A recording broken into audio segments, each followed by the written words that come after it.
Hello viewers, মই পুনৰবাৰ আপোনালোক সকলোকে আমাৰ চেনেললৈ স্বাগতম জনাইছোঁ। আশা কৰোঁ আপোনালোক সকলো ভালে আছে।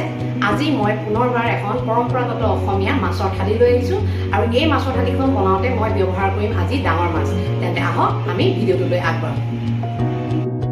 এতিয়া মই বনাবলৈ ওলাইছোঁ কচু দি মাছৰ জালুকীয়া আৰু তাৰ বাবে প্ৰথমতে মই কুকাৰত অকণমান পানী লৈ লৈছোঁ আৰু ইয়াতে প্ৰথমতে মই দি দিম ভিজাই থোৱা মচুৰ দাইলখিনি আৰু লগতে দি দিম কচুখিনি আৰু এতিয়া মই এটা ধুনীয়াকৈ প্ৰেছাৰ মাৰিবলৈ দিম গোটেইখিনি। এতিয়া কচুখিনি এটা প্ৰেছাৰ আহে মানে মই প্ৰথমতে মাছখিনি ফ্ৰাই কৰি লওঁ। এতিয়া মই পেনখনত তেল অকণমান দি লৈছোঁ আৰু ঠিক তেলখিনি এতিয়া আমাৰ গৰম হৈ গৈছে আৰু এতিয়া মই মাছখিনি দি ভাজি লওঁ।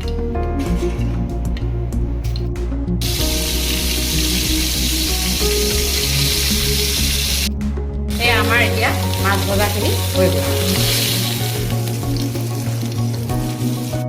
এতিয়া মই কেৰাহীত তেল অকণমান দি ল'লোঁ আৰু এতিয়া তেলখিনি মোৰ গৰম হৈ গ'ল। ইয়াতে প্ৰথমতে মই দিম এটা শুকান জলকীয়া আৰু দুটা তেজপাত। এতিয়া মই ইয়াতে অকণমান পিঁয়াজ দি দিম।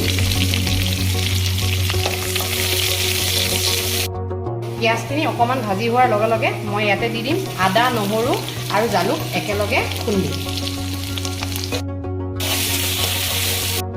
এতিয়া জালুকখিনি এটা ধুনীয়া গোন্ধ অহাৰ লগে লগে মই ইয়াতে দি দিম আধা চামুচ হালধি, লগতে দিম সোৱাদ অনুসৰি নিমখ আপোনালোকে নিজৰ জোখমতে দিলোঁ। মই ইয়াতে কচু আৰু মচুৰ দাইলখিনি মই যিখিনি প্ৰেছাৰ মাৰি লৈছিলোঁ সেইখিনি দি দিম।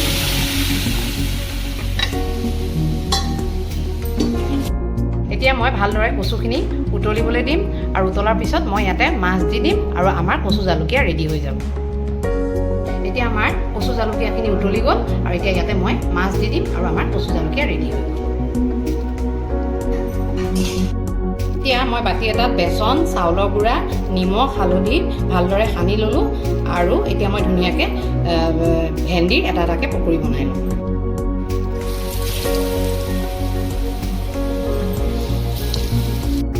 এইখনে হ'ল আজি আমি প্ৰস্তুত কৰি উলিওৱা এখন পৰম্পৰাগত অসমীয়া মাছৰ থালি, য'ত আছে ভাত আৰু এয়া হ'ল ভেন্দিৰ পকৰি। আৰু যিহেতু মোৰ অকণমান বেচন আছিল সেইকাৰণে মই ভাতকেৰেলা কেইটামানো বনাই ল'লোঁ আৰু এয়া হৈছে অমিতা খাৰ। যিহেতু অমিতা খাৰৰ ভিডিঅ' মই আগতে দিছিলোঁ, গতিকে সেয়া ডেছক্ৰিপশ্যন বক্সত আপোনালোকে লিংকটো পাব। আৰু লগতে এয়া হৈছে কচু জালুক দি বনোৱা এখন মাছৰ তৰকাৰী। গতিকে এইখনেই হ'ল আজি আমাৰ মাছৰ থালি। যদিহে আপোনালোকৰ আমাৰ এই ভিডিঅ'সমূহ ভাল লাগিছে তেন্তে আপোনালোকে আমাৰ চেনেলটো লাইক কৰিব, ছাবস্ক্ৰাইব কৰিব আৰু শ্বেয়াৰ কৰিবলৈ একেবাৰে নাপাহৰিব। তেন্তে আজিলৈ ইমানতে সামৰিলোঁ। ধন্যবাদ।